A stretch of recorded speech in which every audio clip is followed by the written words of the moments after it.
With the fourth pick in the 2020 NFL Draft, the New York Giants select Andrew Thomas, tackle, Georgia.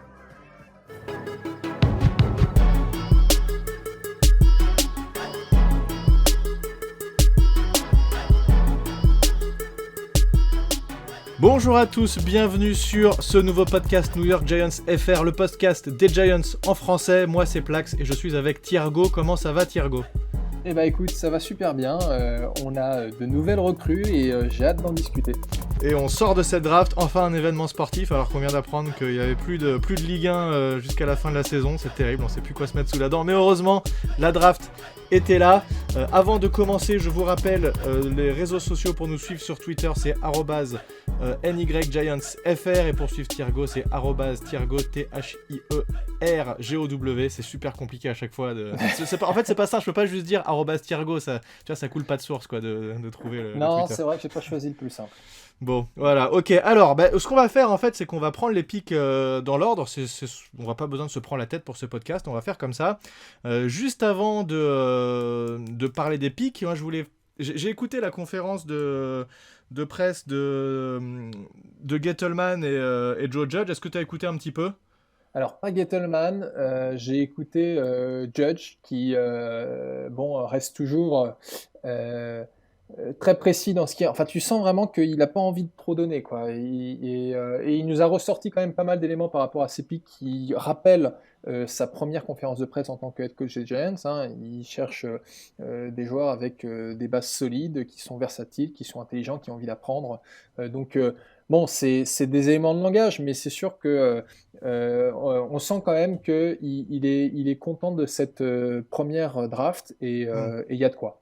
Ouais, moi j'aime quand même bien l'écouter parler parce que je trouve qu'il est quand même pas langue de bois, même s'il donne pas beaucoup d'éléments, il va quand même décrire. Et en fait là, il a décrit tous les joueurs et même jusqu'au dernier pick. Donc là, nous on va pas aller jusqu'au tout dernier, ce qu'on disait juste avant le podcast, c'est que les picks 240, 250, etc. c'est quasiment des undrafted free agents, donc c'est pas forcément ce qui est le plus intéressant. Mais même pour cela, il donnait quand même des descriptions et chacun, il a pas juste mis un gros package comme nous on pourrait le faire. Il a vraiment distingué chaque joueur en donnant des qualités, des défauts de chaque joueur.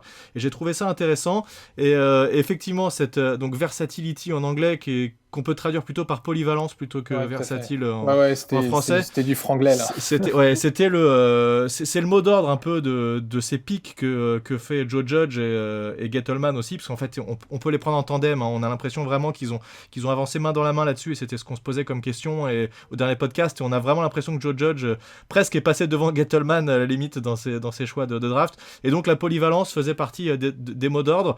Moi, un élément avant qu'on commence et qui va faire d'ailleurs la transition avec le pick numéro 1, c'est que Joe Judge il a dit un truc marrant, enfin intéressant plutôt, c'est qu'en fait quand ils font les entretiens avec les joueurs, je savais pas ça, ou en tout cas ça paraît pas forcément évident au premier coup d'œil, mais ils demandent à des joueurs quel est par exemple le meilleur adversaire qu'ils ont rencontré. Et donc ça c'est intéressant parce que il n'y a pas mieux en fait qu'un adversaire pour savoir exactement quel est le meilleur joueur contre lequel il a joué, ou également quel est le meilleur coéquipier contre lequel on joue. Par exemple pour un corner, quel est le meilleur receveur que tu marques à l'entraînement.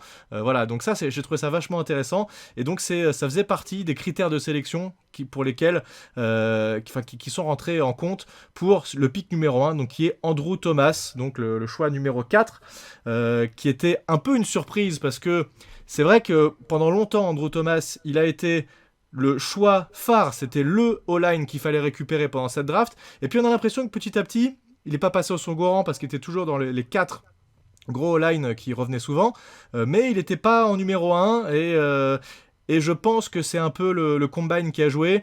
Il y a un peu de tout qui rentre, là, les réseaux sociaux maintenant qui entrent en jeu, etc. aussi. On ne sait pas pourquoi. D'un coup, tu as un joueur qui descend un petit peu dans les estimes ou en tout cas des spécialistes. Alors c'est parce que ça va être à Tristan Wirfs qui va il va sortir de sa piscine en sautant. Voilà, il est physique et il met des vidéos de lui en train de faire des galipettes. Tu dis ah super, dis donc le mec est physique et il est athlétique et tout ça. Et il va avoir tendance à peut-être un peu monter dans les grades, ce qui est pas forcément justifié. En tout cas, Andrew Thomas a été pendant très longtemps le choix numéro 1 de beaucoup de monde et c'est celui sur lequel on est resté pour ce pick numéro 4. Ouais, en effet. Alors, moi, j'avais lu que de toute façon, sur les 4 premiers tackles, quel que soit le choix, quel que soit le tackle qui aurait été pris, on ne pouvait pas se tromper. Alors en effet, en approchant de la draft, il y a, comme tu dis, ça, c'est très fluctuant. Là, on parle souvent de draft stock, puisque la valeur d'un joueur, c'est un peu comme une valeur boursière, ça monte, ça descend Ouais, c'est ça. selon ce qui intéresse les analystes. Et j'ai l'impression que c'était surtout Tristan Wirth ou Jedrick Will, pardon, Exact. C'est qui les deux qui étaient revenaient souvent en numéro 1 et 2. voilà, Ouais. qui était considéré dans le top 2. Et on a eu Andrew Thomas. Alors je t'avoue que quand Andrew Thomas a été annoncé, dans un premier temps, j'étais un peu déçu. Enfin, pas déçu, mais en mode, Circonspect. ouais, tu sais, en mode, ouais, bon, d'accord. Mais je crois que c'était surtout lié à deux choses. C'est que premièrement, on nous a tellement parlé d'Isaiah Simmons que bah, j'étais un peu hypé pour Isaiah Simmons. Oui. Et on nous a aussi surtout dit que les Giants allaient absolument faire un trade down et que Gettleman voulait trade down. Et on a bien vu en fait que Gettleman a attendu la dernière minute pour annoncer son pick. Ça montre bien qu'ils ont essayé d'échanger ce choix, mais qu'ils n'y sont pas parvenus. Et finalement, on va vers Andrew Thomas. Et maintenant, à froid, je me dis que c'est le bon choix parce que si on regarde, enfin, de toute façon, maintenant, on va pas dire que c'est le mauvais choix, hein, on a tout intérêt à ce qui fonctionne, mais ça a l'air d'être pour moi le plus NFL ready des quatre tackles qui étaient en haut du board. Ouais, c'est ce qui revient souvent, effectivement. Et une autre caractéristique intéressante, c'est qu'il a joué beaucoup à gauche de la ligne, ce qui n'est pas le cas des autres O-line qui étaient pressentis pour arriver en premier. Et nous, c'est ce qu'on avait le plus besoin, c'était un tackle gauche. Donc ça aussi, ça a joué beaucoup. Malgré tout, alors, c'est peut-être des rumeurs, on n'en sait rien, on sera jamais capable de vérifier, on peut jamais vérifier tout ça, mais il était a priori le choix numéro 1 pour les Browns, les Chargers, les Cardinals, les Panthers, les Colts et les Dolphins, donc c'est quand même pas rien. Il y a quand même des équipes qui étaient sur lui. Voilà, bon, moi j'étais un peu comme toi aussi quand ils ont annoncé Andrew Thomas, parce que aussi à chaque fois je me laisse entraîner par ce que j'entends, par ce que je peux lire, que c'est pas forcément le meilleur, etc.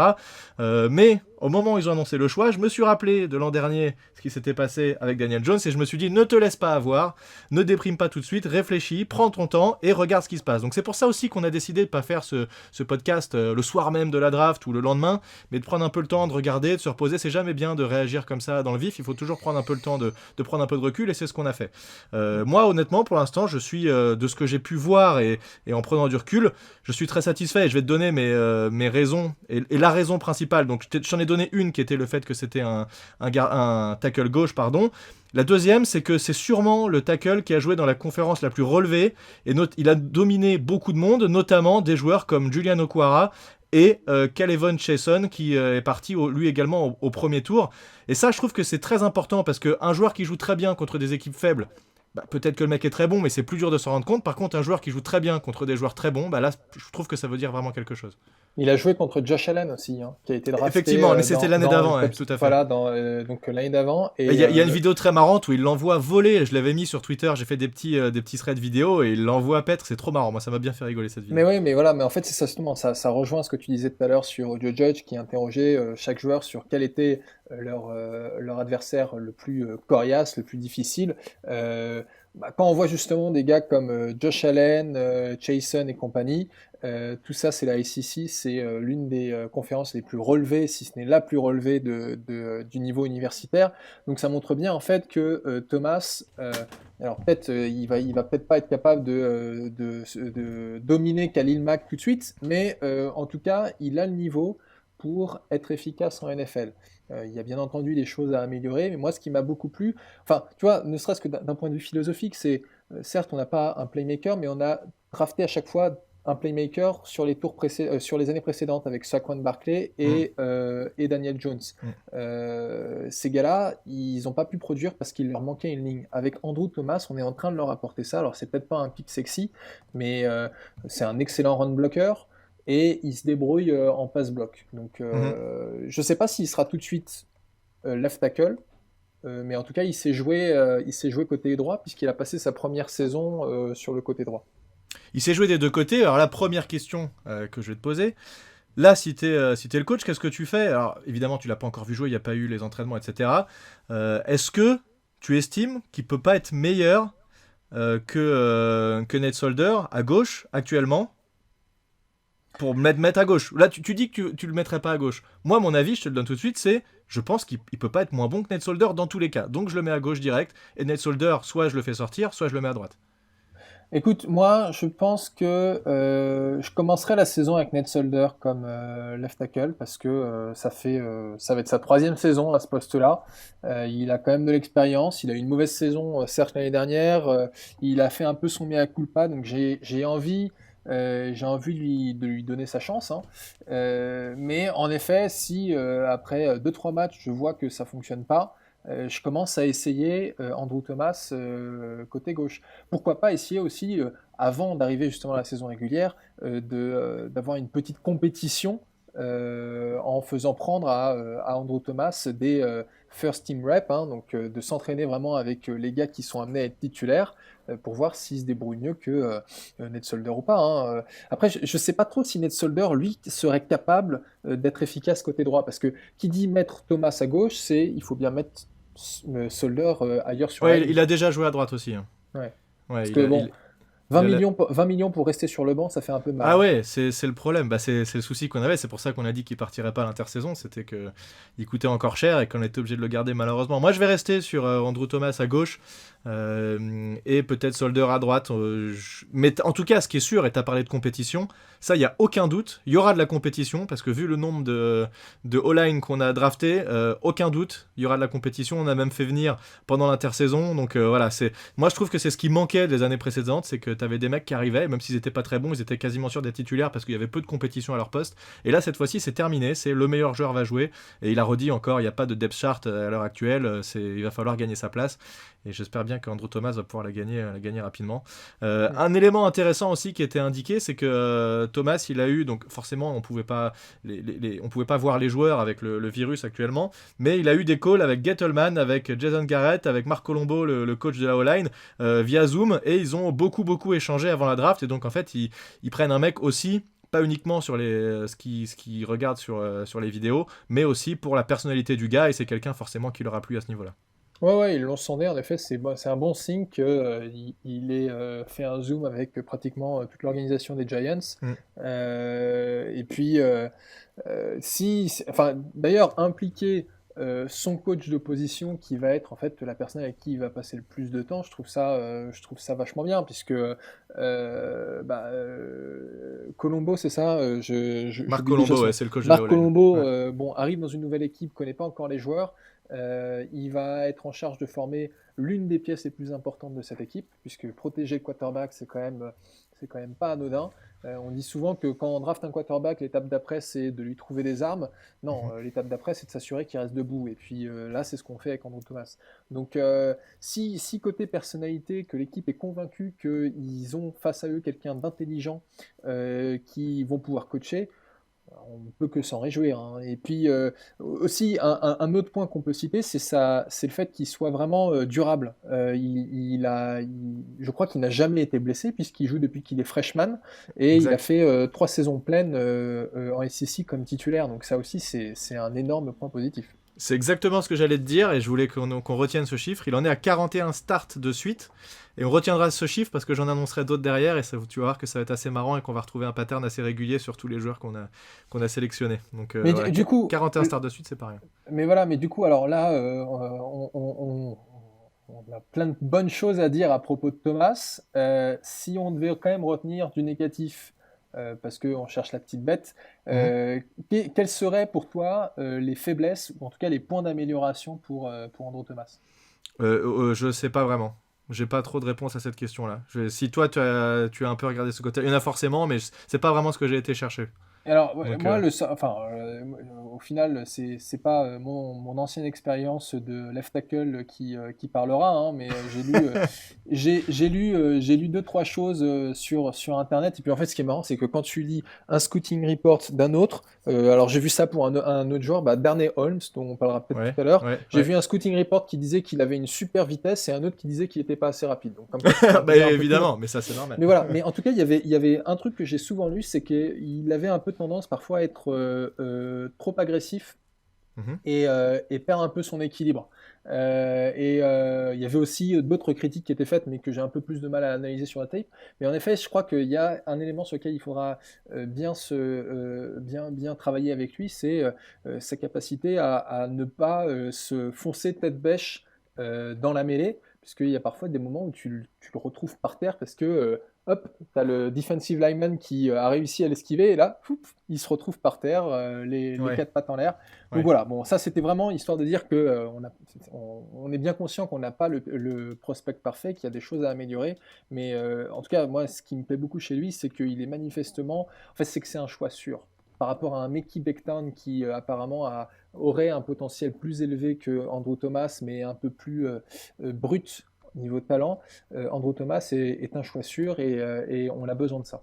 Parce que aussi, un élément quand même, là, en y repensant, pendant que je t'écoutais parler, que j'avais entendu dans un podcast, c'est qu'il pouvait manquer potentiellement un peu de concentration. Et ce qu'il disait, ce qui était intéressant dans ce podcast, c'est qu'en fait, quand tu domines tellement des gars en face, il y a un moment, tu peux baisser un peu ta garde et du coup te faire avoir sur un ou deux jeux, parce que le mec, tu lui mets la misère tout le match, il bouffe la terre à tous les snaps. Donc il y a un moment, tu vas peut-être te laisser un peu aller, et un blitz que tu vois pas venir ou quelque chose comme ça, du coup, petit manque de concentration. Mais je pense pas qu'en NFL, ils se permettent un manque de concentration comme ça, parce que la NFL, c'est pas la NCAA, évidemment, la différence de niveau est assez impressionnante. Donc, bon, à mon avis, manque de concentration. Puis de toute façon, tu auras un coach derrière qui sera là et qui va pas plaisanter avec toi si jamais tu fais de la merde. C'est pas comme l'an dernier, tu n'auras pas le droit de faire n'importe quoi pendant un match entier et tu resteras quand même sur le terrain. Si tu commences à faire n'importe quoi, c'est au revoir, tu vas te reposer une ou deux séries et tu reviendras après. Donc voilà. Je sais pas s'il y a des choses que tu veux rajouter sur Andrew Thomas. Non, pas particulièrement. Écoute, C'est pas évident à scouter un offensive lineman. Il y en a qui parlent de technique de main, etc. Je m'y connais pas assez, honnêtement, en O-line spécifiquement pour pouvoir dire des choses là-dessus. Tu vois, alors il y a déjà, j'ai vu passer sur Twitter des fans qui disaient on a un nouveau drafté Eric Flowers. Non. Je pense que très franchement, ça n'a rien à voir avec Eric Flowers. Et puis moi, je suis retourné voir ce qu'on écrivait sur Eric Flowers à l'époque. Eric Flowers, quand il est arrivé en NFL, tout le monde a dit c'est un run blocker, il est fait pour être right tackle et uniquement right tackle. Ouais. Alors, on l'a foutu left tackle quand Whitbeatty s'est blessé, et Ouais. au final, on a vu qu'il n'était pas capable d'être left tackle. Donc, c'est pas du tout le même profil que Andrew Thomas. Et je pense que de ce côté-là, il faut pas trop qu'on s'inquiète. Hein. On espère pas qu'il tombera aussi bas qu'Eric Flowers. Non. Surtout, on espérera qu'il reste très haut pendant un bon paquet de temps. C'est surtout ça. L'idée, c'est vraiment d'avoir notre prochain left tackle pour les 10 prochaines saisons. Hein. Exactement. Voire 15 ou 14 si on a de la chance. Dernier élément. Qu'est-ce que je voulais dire ? Eh bien, j'ai oublié. Ah non, oui, on parlait des... En fait, en discutant, c'était très intéressant. D'ailleurs, merci à tous sur le Twitter. Il y a eu beaucoup d'échanges. J'ai trouvé ça vachement bien pendant la draft et c'était cool. Même à 3h du mat, il y avait des mecs qui étaient là pour commenter, liker, retweeter, tout ça. C'était vraiment sympa. Alors, je sais plus exactement qui c'était, mais quelqu'un qui était vraiment déçu de ce pick et qui disait le meilleur, c'était Wirfs, etc. En gros, en se basant sur ce que disaient les spécialistes. Et d'ailleurs, la remarque que je faisais, c'est que, tu vois, c'était censé être le meilleur, mais finalement, c'est celui qui est parti en dernier des 4. Donc je pense qu'il y a une bonne différence entre ce que vont dire des entre guillemets spécialistes ou journalistes ou gars qui sont censés s'y connaître en NFL, en football américain, et des équipes qui vont vraiment analyser ultra en profondeur les joueurs qui les intéressent et qui ont peut-être pas forcément la même vision, ou ce qu'ils attendent du joueur est peut-être un peu aussi différent. Donc voilà, c'est pas forcément la hype qui l'a emporté sur cette draft. Ça dépend toujours de ta clé de lecture, ça dépend de quelle est la qualité que tu recherches en premier chez ton tackle. Tu vois, c'est encore une fois, il va y avoir des joueurs qui ont un potentiel beaucoup plus élevé, mais qui demandent plus de développement, plus de coaching, à la Mekhi Becton. Et puis, il va y avoir des joueurs, on va dire, eux, on sait qu'ils ont des limitations, mais on peut les mettre sur le terrain tout de suite. C'est peut-être ce qui intéressait justement les Giants, de se dire, on n'a pas besoin, on veut pas un tackle qui va nous mettre 3 ans à être efficace, on veut quelqu'un qui fonctionne tout de suite et qui présente déjà une bonne base. Bon, très bien, hein, moi je suis d'accord avec ça. Tout à fait. Bon, du coup, on peut sauter directement au jour numéro 2 avec le pick qu'on a choisi en 36e position, qui est Xavier McKinney, qui vient d'Alabama, 1m83 à 91 kg, et qui est, on peut dire que lui aussi, comme Isaiah Simmons, son poste c'est défenseur, puisqu'il a fait un paquet de snaps en free safety, un paquet de snaps en strong safety, un paquet de snaps en linebacker et un paquet de snaps également en slot corner. Donc c'est un profil quasiment équivalent. Alors forcément il a été pris un peu après et donc il avait lui aussi un peu moins de hype, mais en tout cas l'avoir au deuxième tour c'était quasiment inespéré, et je trouve que c'est un très très bon pick, et moi je suis fan de ce pick parce que en plus j'adore souvent les safety. C'est un poste que j'aime bien, comme j'avais aimé Landon Collins à l'époque. Je pense que j'adorerais McKinney. Ouais, t'avais pas joué safety toi-même d'ailleurs quand tu faisais du football américain? Moi, je jouais quarterback, mais j'avais dû, quand j'étais à Strasbourg, chez les Minotaurs, jouer un peu safety. Et Ouais. c'était assez marrant, mais bon, ça s'improvise pas comme ça. Et malheureusement, j'avais dû l'improviser un peu. Bon, en tout cas, pour McKinney, en effet, c'est aussi un très bon choix, enfin, en tout cas, un choix qui fait plaisir. Et moi, je ne le connaissais pas, ce joueur. Et puis, quand j'ai vu les réactions de tout le monde qui disait oh mon Dieu, les Giants qui réussissent à avoir là, c'est inespéré, c'est un Ouais, énorme exact. style. De ce que j'ai compris, tout le monde l'attendait au premier tour, Mm. mais à cause d'un mauvais combine, en fait, il a complètement craqué son 40-yard dash à cause de crampes. Donc, bah, du coup, ça a fait baisser sa valeur. 4,63 au 40 yard dash, je Ouais, crois. voilà. Alors que pour des DB, généralement, si tu es en dessous faut que tu sois en dessous de 4,5, quoi, voire aux alentours de 4,4. Mais du coup, bah, ouais, ce que tu dis est-ce que c'est un Isaiah Simmons du pauvre? Je sais pas, Non, peut-être. pas du Mais tout. Ah non, quand même pas. non, non, non, mais Quand en fait, même tu vois, pas. c'est pas ce que je veux dire. Je veux dire, j'ai pas envie de le comparer à Isaiah Simmons en Non, disant non, qu'il est non, le t'as même raison, niveau, c'était un peu mais c'est abusé. le Ouais. même style de joueur dans le sens, c'est un couteau suisse Oui, voilà. défensif. Exact, c'est ça. Et j'ai regardé du coup quelques-uns de ces matchs et c'est vrai qu'il est partout sur le terrain. Profil assez différent quand même de London Collins quand même. Mais ce qui est marrant, c'est Oui, que oui, tu oui. vois, Bah, il y a 5 ans, au niveau poids, en tout cas, il est assez ouais, différent. Il est un peu plus léger. ouais, mais comme il y a 5 ans c'était Eric Flowers, London Collins, et ben là c'est Andrew Thomas, Xavier McKinney. Exact. Mais il me semble Donc qu'on était remonté, on avait drafté on avait fait un pour Landon trade-up Collins, on pour... était ouais. revenu au premier tour, non, pour l'avoir, non? C'est pas Non, ça? non, c'était second tour, mais c'était de mémoire, c'était le premier pick du second Ah, tour. on avait fait un échange, exact, tout à fait. Voilà, T'as mais raison. on était en effet remonté, on avait fait un trade-up pour, bah, c'était l'un des rares trade-up C'est vrai. de Jerry Reese pour avoir Landon Collins. Et puis, bon, donc, ce sont des joueurs assez différents parce que Landon Collins est quand même plutôt tourné in-box safety avec des capacités de couvrir, mais bon, la Ce qui est couverture. aussi quand même McKinney, hein, dans la boîte, beaucoup quand même, malgré tout. Ouais, ouais, ouais. Même s'il est un peu Mais, plus léger, beaucoup dans la boîte. Et par contre, McKinney sait couvrir la passe. ouais, ouais, ouais. Et il sait couvrir la passe. Alors, il donne quand même un peu la pression tu sais, de manquer de range, les anglophones. Tu sais, s'il est d'un côté du terrain, il n'a pas de vitesse suffisante pour traverser le terrain et aller choper le receveur. Mhm. Mais bon, en tout cas, il peut jouer en tant que deep safety. Il est bon en couverture. Je pense que ça, c'est quelque chose dont on a besoin. Et puis, ça peut être un bon complément pour Peppers, hein. Donc, Oui. ouais, je suis aussi assez enthousiaste pour ce gars-là. Et puis c'est un autre gars bah, Alabama, c'est SEC si je dis pas de bêtises. Ah, je connais pas bien la NCAA pour te confirmer ça, je peux pas te dire malheureusement. Il Faudrait me regarder. semble, hein. Donc c'est Alabama. Et puis j'imagine que Joe Judge bah, a juste appelé son ancien patron pour lui demander ce qu'il Exactement. en pensait. Donc il a dû avoir une bonne recommandation. Et de ce que j'ai lu, c'est qu'il est aussi décrit comme quelqu'un de très NFL ready. Et il a une expérience de 3 saisons comme titulaire. Donc c'est encore positif. Ah, aucun doute, effectivement, que Joe Judge a eu les bonnes infos, ça, il n'y a pas de doute là-dessus. Et donc, effectivement, tu l'as dit, hein, son temps de 4,60, 63, je crois, c'est un peu plus de 4,60, sur le 40 yard dash l'a fait un peu baisser, mais malgré tout, quand on regarde les vidéos, on n'a pas du tout l'impression qu'il court en 4,60, et surtout, il a une excellente accélération, et ça, c'est important, hein, on ne demande Ouais. pas à un mec de courir 100 yards forcément à chaque jeu, mais de pouvoir accélérer et d'aller percuter.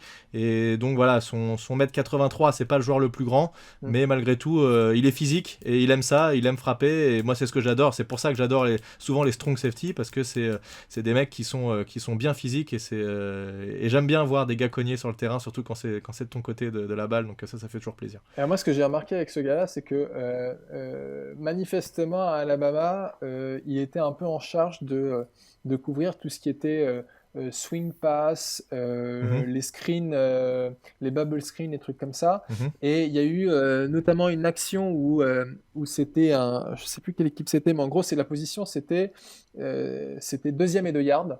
Et il y a le tight end qui part directement sur la droite. Il n'a pas besoin, il n'a pas beaucoup de chemin à faire mhm. pour choper le first down. Et donc le quarterback lui envoie directement le ballon. McKinney est facilement à 8-10 yards. Il arrive comme un boulet de canon et Ouais. te plaque le tight end juste avant la ligne la ligne de first down, et tu dis, ben, c'est des gars comme ça dont on a besoin. Le nombre de fois où on s'est fait bouffer sur des petits plays comme ça, parce qu'en fait, on n'avait pas assez de vitesse dans cette défense. Moi, j'ai hâte de le voir. Hein. J'ai vraiment hâte de le voir en fait, tu le repères très rapidement sur le terrain. Ouais, et ça, ce que tu décris, c'est exactement le genre de jeu qui fait se lever le stade entier. Quand ça arrive, là, t'as tout le monde qui est on fire et toute l'équipe aussi. Hein, d'ailleurs, c'est le genre de play qu'il nous faut pour booster une défense qui était suffisamment catastrophique l'an dernier pour qu'on ait besoin de ce genre de joueur. Ouais. Mais son gabarit, en effet, pourrait être un peu problématique contre des très gros receveurs. Parce que il y a vu, alors il s'est un peu fait bouffer par Jefferson de LSU, mais bon, en même temps, le gars, il est parti dans le premier tour, et il y avait un autre receveur, je sais plus quelle équipe c'était, bon, le gars devait faire 6-4, 6-5, il lève les bras au-dessus de lui, et c'est bon, il a le ballon. Oui. Quoi, donc, mais là, tu sais, c'est simple, hein, il faut faire un schéma tactique, c'est à Graham, le coach défensif, de faire en sorte de l'aligner contre les bons joueurs. Encore une fois, tu ne seras pas toujours gagnant dans ton alignement tactique, mais là, il faut que la majorité du temps, tu sois aligné contre le bon joueur. Ouais, faire en sorte d'éviter ces match-ups qui ne sont pas favorables pour toi. Donc voilà, et puis on investit suffisamment dans la secondary ces dernières années pour espérer avoir quand même une bonne escouade. Enfin, tu vois, on a Sam Beal. Alors, c'est dingue que ça fait un moment que j'ai pas replongé mon nez dans le roster des Giants parce que je me rappelle plus de tous leurs noms. Julian Love, on peut le considérer comme CB ou plutôt Oui, non, je pense qu'il sera plutôt corner maintenant. Encore une fois, hein, c'est polyvalence, ils vont jouer à plusieurs postes. Voilà. Donc, DeAndre Baker qui va, je pense, a bien fini la saison et j'espère avec un nouveau coach qui va pas le laisser passer. Apparemment, DeAndre Baker s'endormait l'an dernier en réunion. En réunion, avec tous les autres corners. Il arrivait à s'endormir pendant que le coach expliquait des trucs, donc super. Donc ça, je peux te dire que si ça arrive cette année, ça passera pas, donc aucun doute là-dessus. Sam Beal, voilà. On a aussi Corey Ballentine qu'on a récupéré l'an dernier, Brad Berry. Grant Haley, je pense pas qu'il aura un long avenir chez nous. À mon avis, il va jarter avec cette draft. Julian Love qui va être là, donc il y a quand même du beau monde maintenant. Il y a moyen de faire quelque chose. Mais en fait, justement, aujourd'hui, je pense qu'on est à une période de la NFL où le jeu a évolué, est tellement tourné vers la passe et ça passe tellement rapidement qu'il est beaucoup plus important d'avoir une secondary forte qu'une ligne défensive forte. Alors non pas que la ligne défensive ne soit pas importante, mais le truc c'est que si tu peux avoir des gros bourrins sur ta ligne défensive, si le quarterback en face lance en moins de 2 secondes, ça sert à rien. Et on l'a vu les années passées, les Giants qui se faisaient complètement bouffer parce que justement leur gars n'avait pas le temps d'aller choper le quarterback et la secondary n'assurait pas. Là j'espère qu'avec le potentiel qu'on a, on aura moyen un peu de redorer un peu le blason défensif de New York, quoi. De toute façon, un sac, c'est un travail d'équipe, hein, donc dans tous les cas, il faut que à peu près tous les postes soient bons. J'espère qu'on pourra encore parler de nouveau parler de la NYPD, la New York Pass Defense, comme ça avait été le cas à un moment.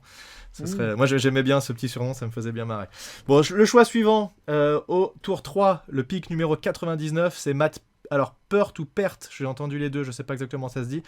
Ce qui est intéressant, tout à l'heure on parlait des 41 starts de suite d'Andrew Thomas. Ici, on est à 48 starts de suite. Donc, encore une fois, la longévité du joueur, ça c'est extrêmement important. On l'avait dit au dernier podcast, un joueur qui se blesse va continuer à se blesser le long de sa carrière.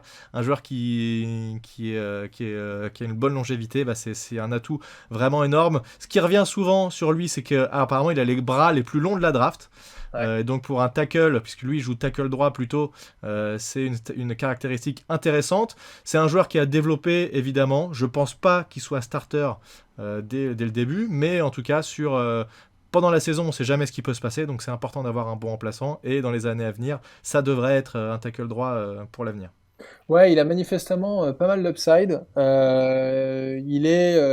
On sent en effet que Gettleman et Judge ont vraiment voulu s'assurer d'avoir leur left tackle et leur right tackle du futur. Alors le right tackle ce sera pas pour tout de suite, mais s'il était NFL ready, il serait parti au premier tour, hein, de toute manière. Ça a l'air d'être un gars solide quand même en run block.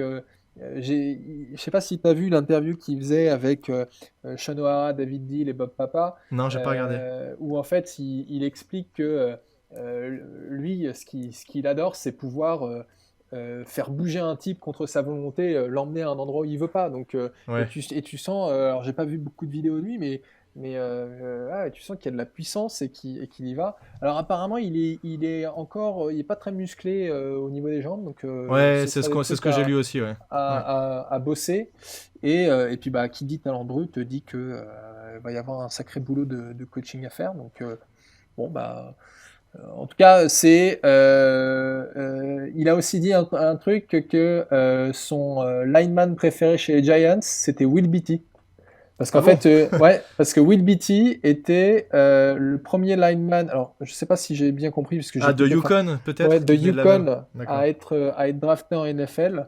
Alors, ça me semble un peu bizarre que ce soit le premier lineman, mais en tout cas, lui, en tout cas, quand il était à Yukon, c'était un peu l'exemple pour les linemen d'être allé d'un joueur qui a réussi à aller en NFL et qui en plus avait remporté le Super Bowl avec les Giants.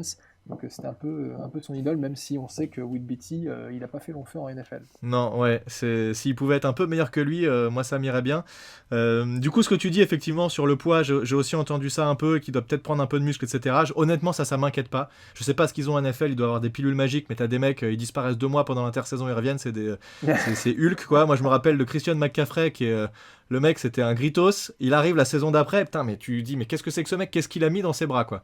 Donc bon, ça, c'est Ouais. vraiment pas un truc qui m'inquiète pour des joueurs, et je pense que ça inquiète pas non plus spécialement les équipes, ce genre de... Si tu dois prendre 5 kilos, t'inquiète, il arrivera à les prendre, il n'y a aucun souci. Moi, tu disais qu'il aimait bien bouger les gars. J'ai une action qui m'a vraiment marqué. J'ai regardé un match de lui contre UCF. Alors, le Yukon, son équipe, c'était vraiment du bas niveau. Hein. En tout cas, dans ce match-là, c'était assez ouf. Le quarterback était Ouais, il n'a vraiment pas eu un mauvais. haut Et donc, niveau de compétition, contrairement à Thomas, en effet. non, voilà, donc ça, c'est un peu plus compliqué. Mais par contre, UCF, sur ce match-là, il y a un jeu où tu as un jeu de course. Donc lui, il est à droite. Le jeu de course va à gauche. Donc, typiquement, il n'est pas trop impliqué, il suffit qu'il tienne son bloc une seconde et c'est quasiment impossible que ce soit son défenseur qui vienne faire le plaquage. Mais il se trouve qu'il n'y a pas de place à gauche et le joueur rebondit du côté droit. Et là, il a un trou énorme parce que t'as Matt Peart qui lui a fait un bloc, mais de 15 secondes. Et le mec, il peut rien faire, quoi. Alors que le mec, il est impliqué dans un jeu où potentiellement ça va pas du tout de son côté, mais il fait un bloc de 15 secondes et finalement ça permet au running back de gagner 15 yards. Et j'ai adoré ce jeu et je trouve que c'est vachement intéressant. Et sur d'autres jeux, j'ai regardé et à chaque fois, le mec arrête de bloquer quand ça siffle. Et ça, c'est un truc que les coachs adorent, c'est on arrête de jouer quand ça siffle ou quand le jeu est arrêté, mais pas avant, quoi. Ce Ouais, que t'aimes ouais. pas voir, c'est un mec qui bloque et puis il se dit bon bah c'est passé, j'arrête de bloquer. Non, lui Ouais. il bloque et s'il peut t'emmener dans les tribunes, eh ben, il va t'emmener dans les tribunes et ça je trouve ça vachement cool. Ouais, ouais, en effet, ça montre bien une mentalité Mm. le gars, il en veut, quoi. Il a la Ouais. niaque tu vois, et d'ailleurs, en parlant de cette niaque, dans cette interview dont je te parlais tout à l'heure, lui, tu vois dans la vidéo, il a des étoiles dans les yeux, alors à peu près comme Ouais. tous les rookies qui viennent d'être draftés. En fait, c'est que lui, il a vraiment grandi dans la région de New York et c'est un fan de Big Blue. Et ben ça c'est super, ça Donc j'adore. voilà, donc en fait, c'est son rêve qui vient de se réaliser. Alors il faut savoir qu'il n'a pas fait du football tout de suite, il a commencé le football dans sa dernière année de lycée parce qu'avant il faisait du basket, donc c'est pour ça aussi qu'il est encore un peu à l'état brut. Mais Mm. voilà, il est super content et on espère qu'il y aura vraiment de la motivation pour se développer et progresser en NFL et faire gagner l'équipe avec laquelle il a grandi étant gamin, quoi. Mm. Ouais. Bon, en tout cas, pour voilà, jusque-là, donc ça c'était peut-être un peu une mini surprise en tout cas de voir ce joueur-là à ce niveau-là, parce que moi j'attendais plus un centre avec ce pic 99. Il restait Ouais, mais encore des centres apparemment, il y avait intéressants. vraiment. Ah ouais, moi, Bah, il y avait. il y avait Biadaz, ou je sais pas comment on prononce son nom, je crois qu'il était encore dispo au round 99, puisque je l'attendais même au choix au pick 150, donc il a été assez loin, et il Ouais. avait des problèmes de blessure, donc voilà, bon, en tout cas c'était pas forcément le joueur qu'on attendait, mais ça reste intéressant, et c'est un bon joueur à développer, et qui peut faire le taf dans les mois et années à venir. Mm. Du coup, on passe avec ces deux choix. On passe au jour numéro 3 et on arrive à notre quatrième tour et donc le choix numéro 110 avec Darnay Holmes qui est un corner qui joue beaucoup slot corner, en tout cas qui va jouer beaucoup slot corner a priori en NFL, puisqu'il n'est pas très grand, 1m77. Putain, je fais le même taille que lui, j'aurais presque pu jouer en NFL. Et il fait 87 kilos. Bon, là pour le coup, j'en fais pas 87. Je pense qu'un mec qui fait 1m77, 87 kilos, il est en obésité morbide, hein, si t'es quelqu'un de normal. Mais quand tu joues en NFL, t'as que du muscle et du coup, c'est un truc classique. Apparemment, il est stock, quoi. Il est petit pour son poste, c'est ce qu'il lui est reproché, mais il est compact, quoi. Exactement. Et le mot d'ordre, en écoutant l'interview de Gettleman et Joe Judge de cette 3e journée, c'était la vitesse. Il voulait des joueurs qui étaient rapides et il disait que c'était aussi des joueurs qui n'étaient pas forcément des starters tout de suite, mais des mecs qui voyaient comme des gars à développer. Moi, je pense qu'à partir du jour numéro 3, tu arrêtes de drafter des gars pour des positions spécifiques pour essayer de combler des manques, mais tu vas drafter des joueurs que tu penses pouvoir développer et qui vont pouvoir s'intercaler dans ton roster à un moment donné et pouvoir faire du taf. Voilà, c'est la vision en tout cas qui est ressortie de ce qui a été fait ici, même si on a pris effectivement beaucoup de linebackers à partir du jour numéro 3, mais tu peux plus te dire après le jour 3, je vais mettre lui, il sera starter et c'est sûr. C'est beaucoup plus compliqué, même si tu as toujours des bonnes surprises, hein, mais voilà. Ouais, tu peux avoir des bonnes surprises, mais il faut en effet essayer de trouver le joueur qui a le plus de valeur au moment où tu piques. Darnay Holmes, apparemment, il était attendu un peu plus haut. Immédiatement après qu'on l'ait drafté, il y a NY Jets France qui m'a tweeté en disant qu'il était jaloux parce que ça avait l'air d'être son chouchou. Ce que j'ai bien aimé avec Holmes, c'est non seulement il peut jouer nickel cornerback, mais il est aussi capable de contribuer en special teams comme kick returner. Exact. Donc, j'avais mis d'ailleurs sur YouTube une vidéo d'un kick return qui marque pour un TD. Et donc il fait quand même. Donc tu parlais tout à l'heure des cornerbacks qui doivent faire moins de 4,50 au 40 yards. Il fait 4,48. Il est pas très grand, mais il compense en fait sa taille par sa combativité. C'est souvent ça. Hein, les joueurs qui sont pas très grands, il faut qu'ils compensent par quelque chose. Donc lui c'est ça. Et la question qui peut se poser maintenant, c'est est-ce que lui va devenir le corner intérieur à la place de Julian Love, puisque Julian Love devrait normalement switcher sur cette position, même si on a dit ils vont faire du cross-training, donc ils vont s'entraîner sur plusieurs positions, c'est ce qu'a dit Joe Judge pour plein de joueurs. Moi, pour mon avis, et de ce que j'ai pu lire et entendre, c'est que il serait pour l'instant, en tout cas, un cran en dessous, et que Julian Love, normalement, devrait être meilleur, et Darnay Holmes devrait être, en tout cas, remplaçant dans un premier temps. Ouais, ça m'étonne pas vraiment.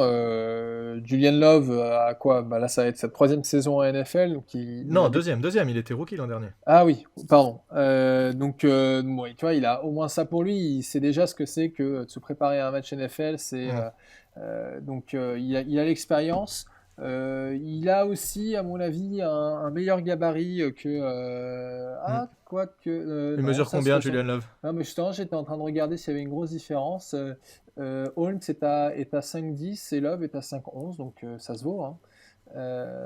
Mais bon, de toute façon, Judge l'a dit dès sa première conférence, c'est qu'il considère que tout le monde part avec une page blanche. Donc Julian Love n'a pas forcément un poste qui lui est attitré par rapport à un rookie. Je pense que si Holmes montre qu'il est plus efficace que Love sur le terrain au poste de nickel cornerback, ça m'étonnerait énormément. Enfin, je veux dire, ça me décevrait que le coaching staff le garde sur le banc. Mais est-ce que ça va se passer comme ça? J'ai mes doutes. Non, bien sûr, mais en fait, en disant ça, je pensais au dernier match, puisque Julian Love a été beaucoup sur le banc pour des raisons qui étaient inconnues l'an dernier, et ça faisait péter un câble toute la saison. Et il a joué les 3-4 dernières rencontres, et il a été très bon. Qu'il ait joué safety ou plutôt bas au niveau du corner, il a joué beaucoup safety, mais il a été très bon et vraiment au niveau auquel on l'attendait, et voilà, c'est ce qui me fait dire qu'il devrait quand même être devant Holmes pour l'instant, et surtout comme tu dis, il a l'expérience de la NFL, donc en tout cas sur les premiers matchs ça devrait être le cas, mais je pense qu'il va réussir à consolider sa place de 3e corner Julian Love sur cette saison. Ouais, et puis ça n'empêchera pas de toute façon à Holmes d'intervenir dans une sorte de rotation. Enfin, mais ça tourne complètement. Voilà. Et ce qui est bien, c'est qu'on a vraiment de la profondeur de banc là, dans la secondary, et ça t'ouvre pas mal de possibilités, et surtout ça te permet de t'assurer un niveau plus ou moins homogène quand tu as des blessures. Quoi. Alors Holmes doit encore faire ses preuves en NFL, hein, ça reste quand même un choix de 4e tour. mais si son potentiel se réalise, il y a Patrick Graham a de quoi s'amuser quoi, avec les joueurs qu'il a à sa disposition. C'est clair. Et Gettleman l'a dit, il le dit depuis l'an dernier, on n'a jamais assez de corner, donc là pour le coup c'est sûr que il a de quoi faire. Le choix d'après, c'est au tour numéro 5, le pick numéro 150. C'est Shane Lemieux. Alors nous, on va dire Lemieux, mais les Américains disent Lemieux. Ça me fait marrer quand ils disent ça. Alors lui, je parlais des starts de suite. On avait 41, 48. Lui, il a 52 starts de suite. Et j'ai écouté une interview de son coach à Oregon qui disait qu'il a jamais manqué un entraînement, le mec. Ça, c'est quand même pas mal. Ça veut dire que le gars est sérieux.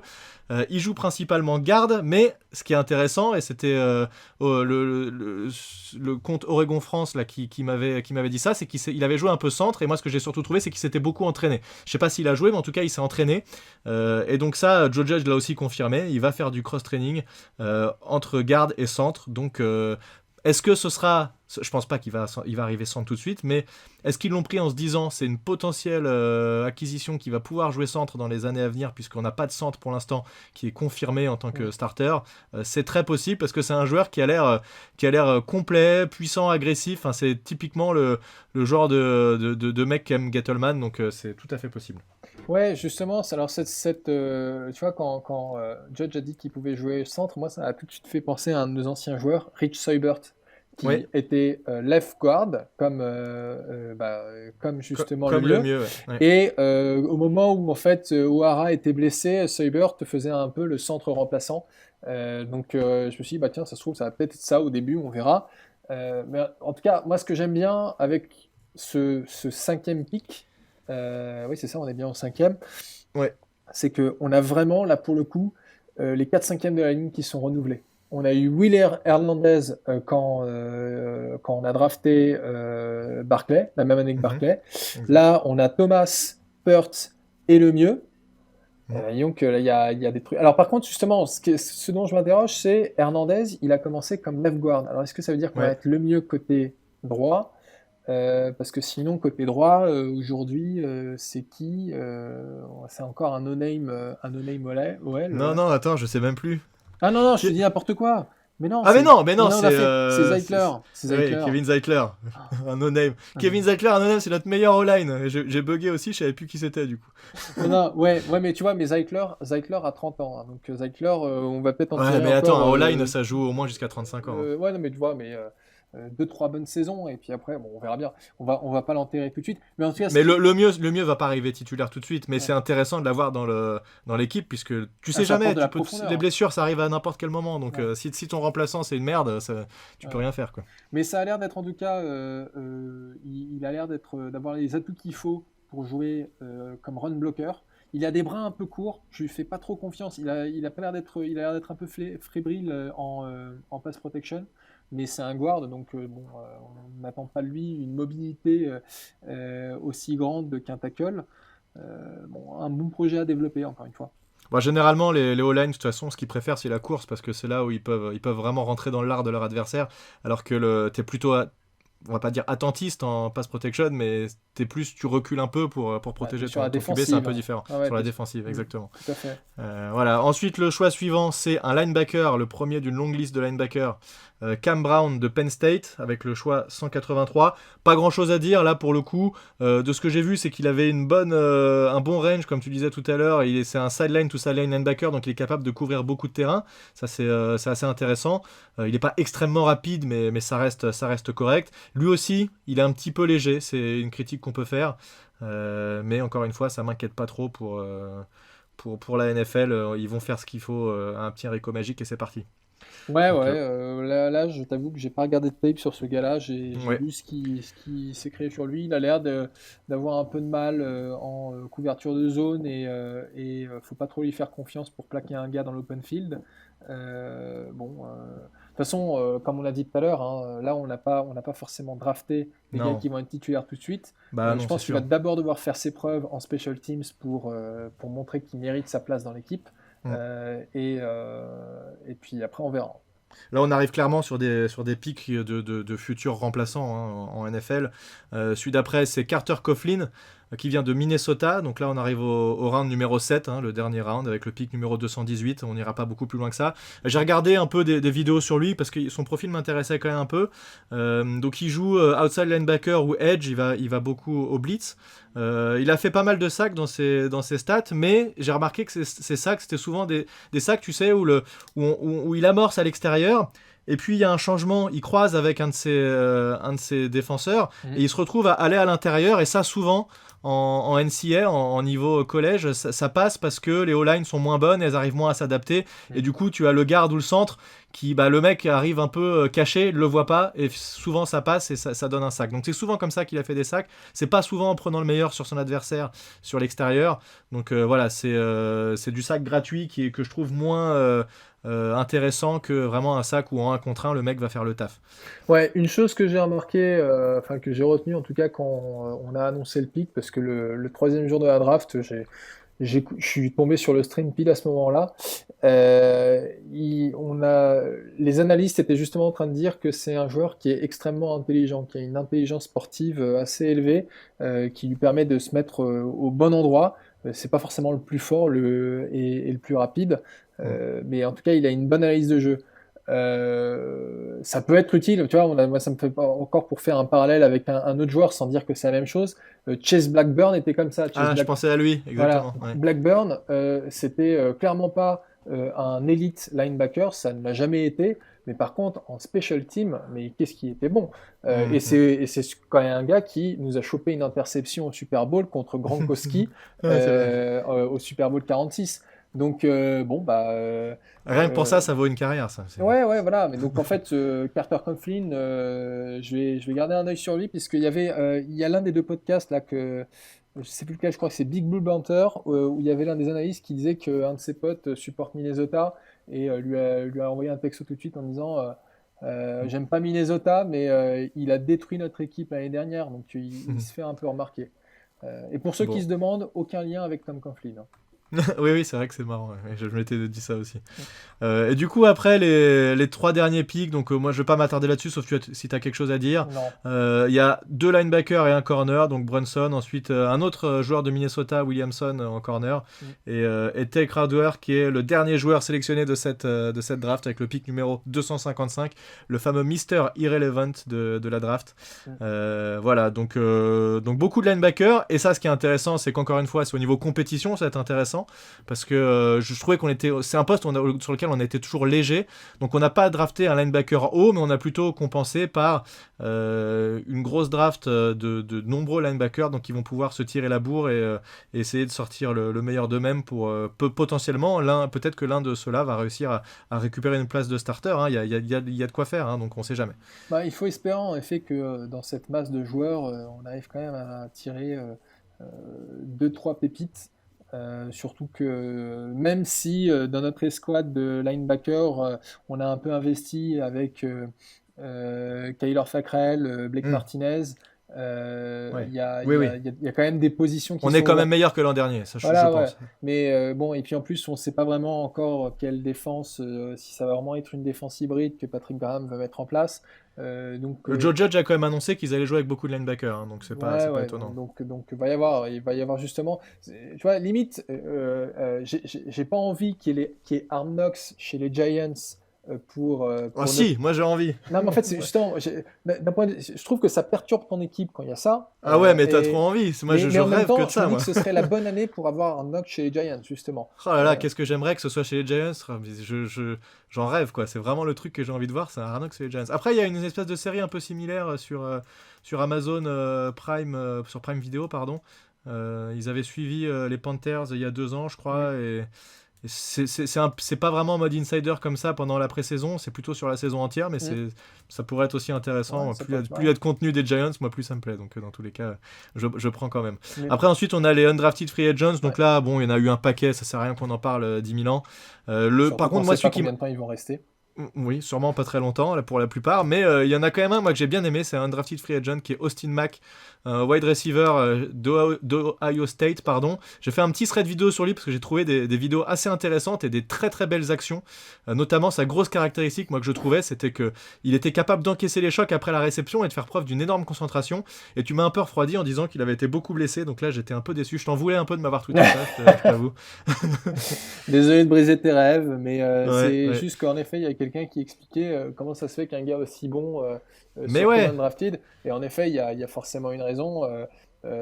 Soit le gars était trop blessé, soit il est irrégulier. Alors apparemment, justement, ce qu'on lui reproche, c'est aussi d'être un peu irrégulier. Et généralement, la troisième raison, il a eu des problèmes avec la justice. Enfin, il y a des problèmes off the field, quoi, en dehors du terrain. d'accord, ok.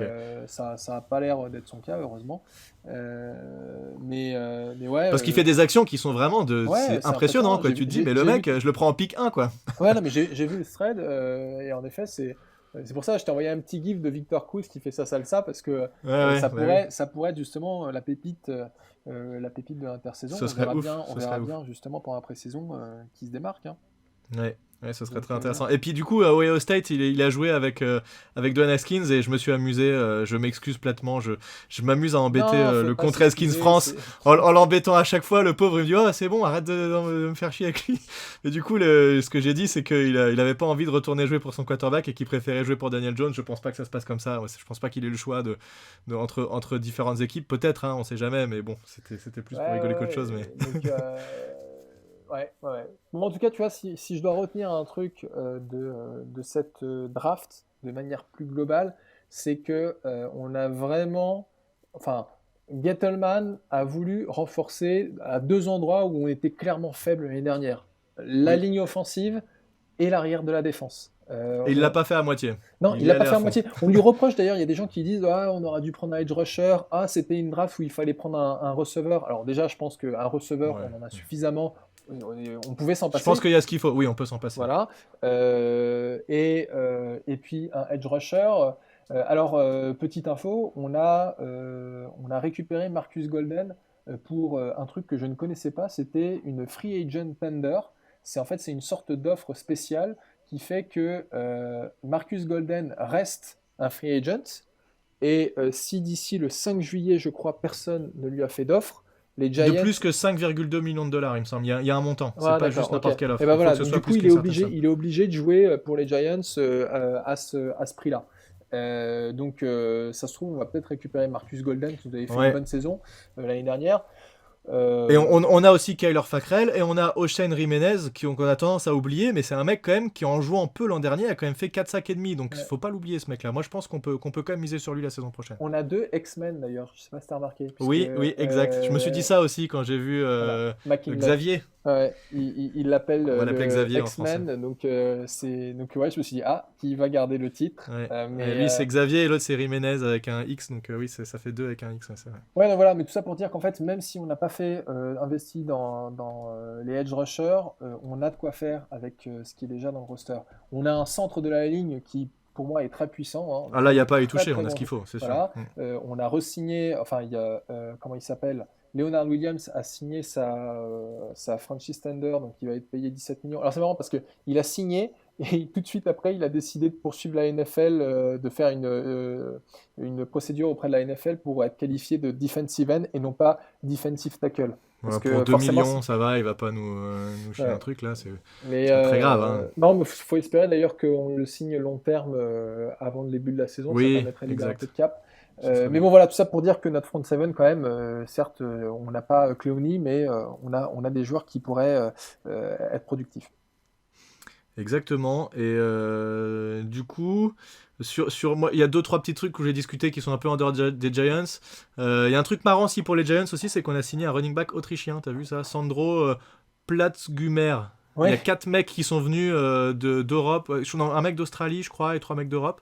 Donc voilà, bon, c'est encore. Je pense pas qu'il va faire long feu, mais c'est marrant. J'ai vu comme passer quand- la news tout à l'heure et Comme quand on avait fait venir Anthony Dablé, là pour le coup c'était un Français et ça c'était vraiment cool. ouais.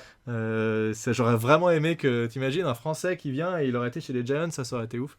Ouais. Donc voilà, un running back autrichien qui va venir se battre pour une place dans le Mais roster. ce qui est assez drôle, c'est que j'ai vu l'article passer cet après-midi et donc j'ai regardé rapidement. Il disait ouais, c'est le meilleur running back d'Europe. Il a fait une saison à plus de milliards et 15 TD. Ouais. Waouh. Alors, Non mais bon, alors forcément c'est bien, pour c'est niveau, des non, bonnes mais pour stats, niveau en soi. européen, je me doute bien que c'est bien. Mais c'est vrai que quand t'es américain et que tu vois ça, tu dis bah en fait c'est pourri. Bah, c'est comme les 50 autres running backs qui jouent aux États-Unis, quoi. Donc, ouais. Ouais. Mais bon, on sait jamais. Ça, c'est toujours marrant. Et moi, j'aimerais bien que le niveau augmente en Europe, hein, pour on voit plus de NFL par chez nous, etc. Ce serait quand même pas mal. C'est dommage qu'il n'y ait plus de NFL Europe. D'ailleurs, c'était plutôt cool. Ouais. Sur ce qui s'est passé dans d'autres équipes, on en parle 2 secondes. T'as encore une seconde ou pas? Ouais, bien sûr, bien sûr. Alors, est-ce qu'on parle des Eagles? Ah ouais. Alors j'ai pas on trop dra- suivi, mais j'ai vu que au deuxième tour, ils ont drafté un quarterback. Alors Ils ont drafté Jalen Hurts en ouais. quarterback. Et du coup, ça c'est assez marrant parce que bah, forcément ça fait jaser. Et déjà les supporters sont pas contents.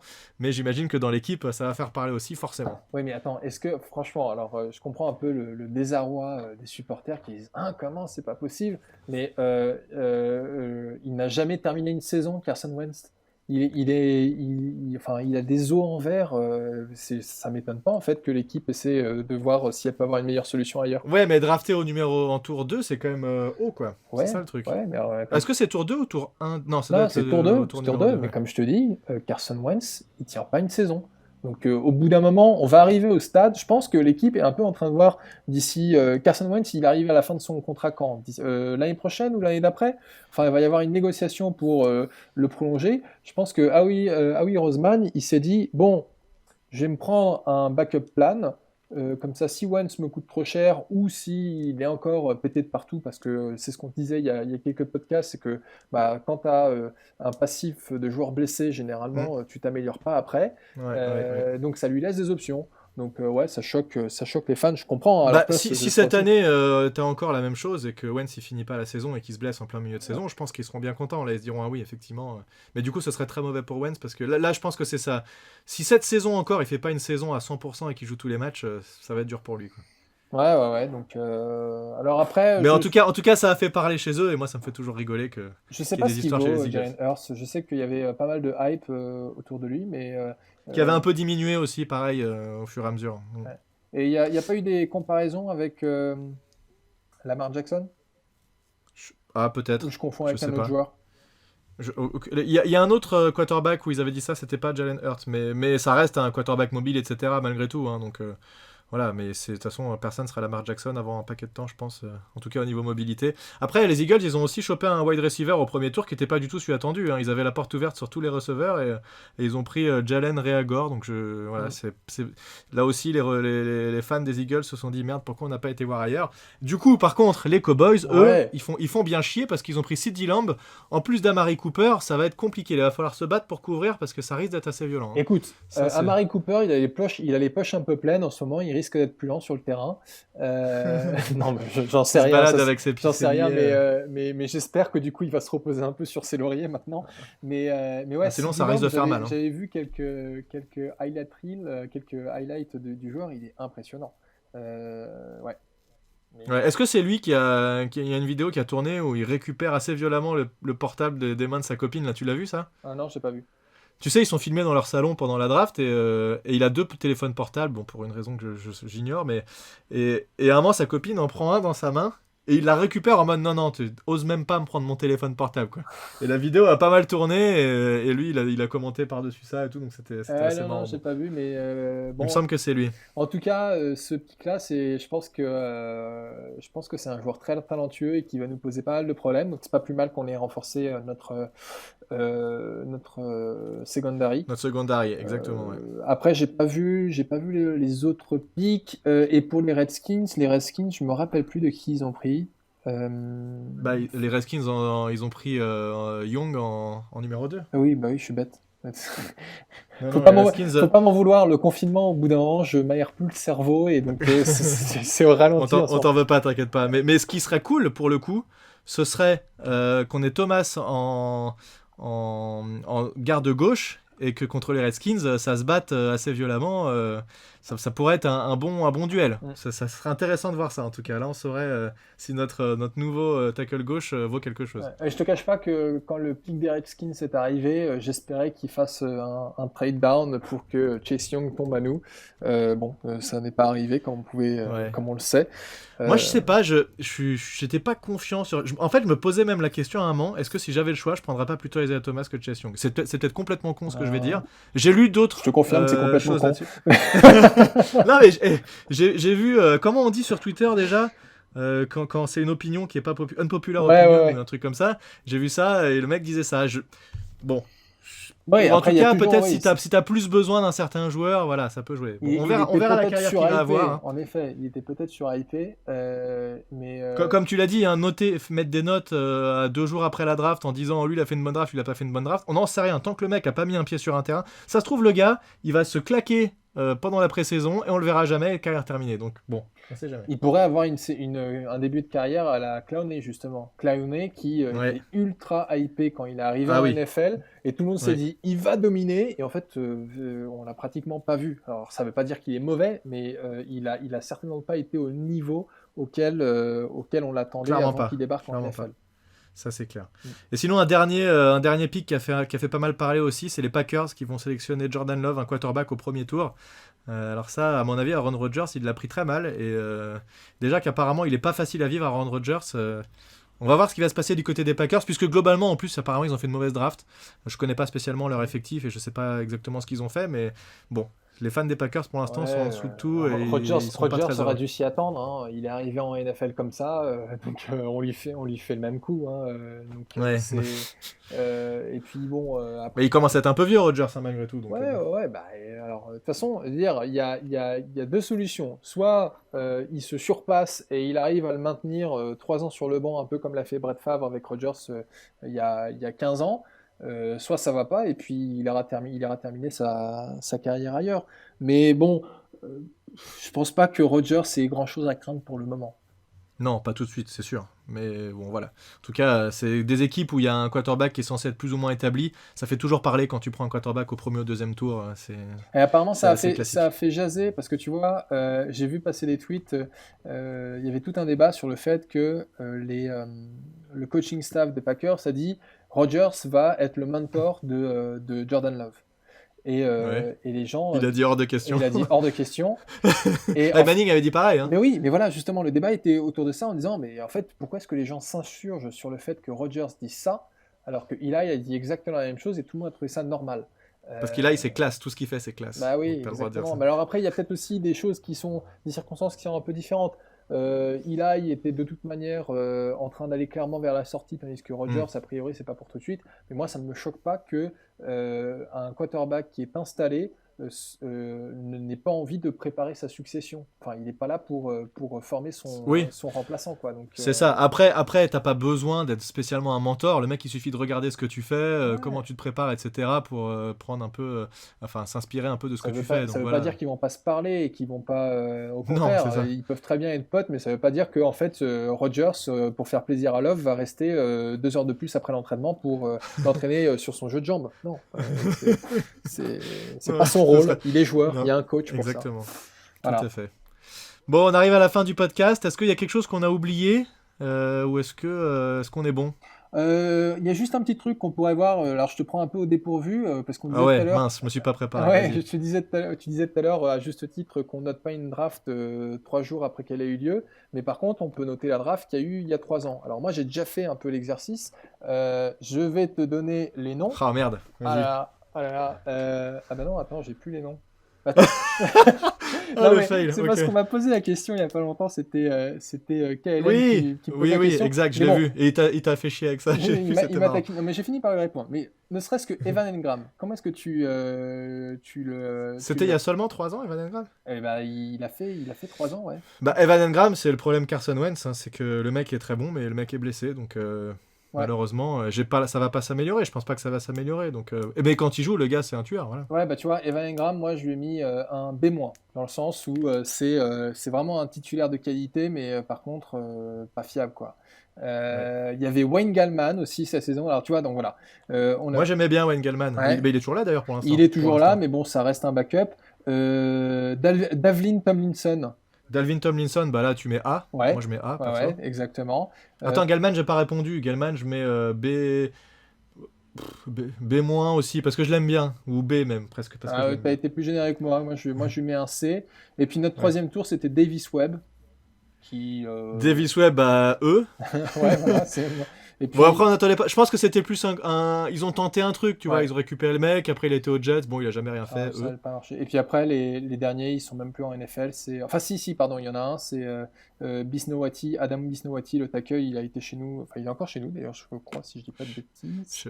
Bon, là, honnêtement, je sais pas qui c'est. Et l'autre, c'est defensive end Avery Moss, qui n'est plus en NFL. Avery Moss qui a rien fait non plus. Donc, Bon, bah voilà. là, du coup, si le mec fait pas 3 ans en NFL, après ça dépend, si c'est un 7ème tour, tu juges pas pareil. Non, voilà. Alors, tu Mais, vois, moi, je les avais pas notés parce que c'était 5e et 6e tour. Je pense c'est ce qu'on a dit tout à l'heure. Hein, de toute façon, tu sais pas trop à quoi t'attendre sur tes choix après le 4e tour.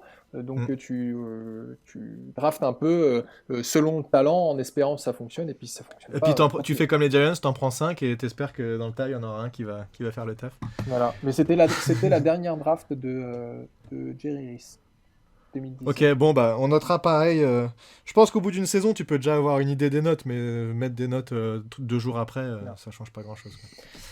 Bref, ok. Voilà. Bon, bah écoute, je sais pas quand aura lieu le prochain podcast, parce que du coup, il va se passer vraiment rien pendant quelques temps. Donc je sais pas si ça vaut le coup qu'on fasse un podcast le mois prochain, on verra si des choses se sont passées, si on a des choses à raconter, ou peut-être un podcast plus court, on verra s'il y a des choses, mais s'il se passe vraiment rien, pour le coup on va pas faire un podcast pour dire du vent, donc on vous tiendra au courant, de toute façon on vous tiendra informé sur Twitter. De toute façon, on reste actif sur Twitter. Évidemment, ça y a pas de doute. Je te remercie mon petit Thiergo pour ce podcast. Mais je t'en prie, cher Plax. Et je vous dis à très bientôt tout le monde, à plus tout le monde, salut. Salut.